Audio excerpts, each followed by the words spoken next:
కాంగ్రెస్ ప్రభుత్వంపై మండిపడ్డారు మాజీ మంత్రి హరీష్ రావు. బీఆర్ఎస్ ఎమ్మెల్యేలను కాంగ్రెస్ టార్గెట్ చేసిందని ఆరోపించారు. బీఆర్ఎస్ ఎమ్మెల్యేలను కాంగ్రెస్ లో చేర్చుకోవాలని ప్రయత్నిస్తున్నారని చెప్పారు. కాంగ్రెస్ మేనిఫెస్టోలో చెప్పింది ఒకటి, చేస్తున్నది మరొకటన్నారు హరీష్ రావు.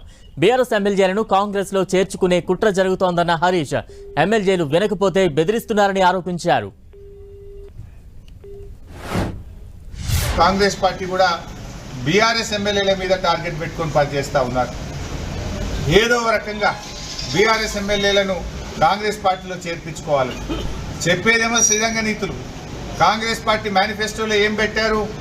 కాంగ్రెస్ పార్టీ మేనిఫెస్టోలో ఎవరైనా ఎమ్మెల్యే పార్టీ మారితే అదే నిమిషం పార్టీ సభ్యత్వం పోయి రద్దు చేయాలని చెప్పేమో కాంగ్రెస్ పార్టీ మేనిఫెస్టోలో రాహుల్ గాంధీ గారే మేనిఫెస్టో విడుదల చేస్తారు. కానీ చేస్తున్నది ఏంటి?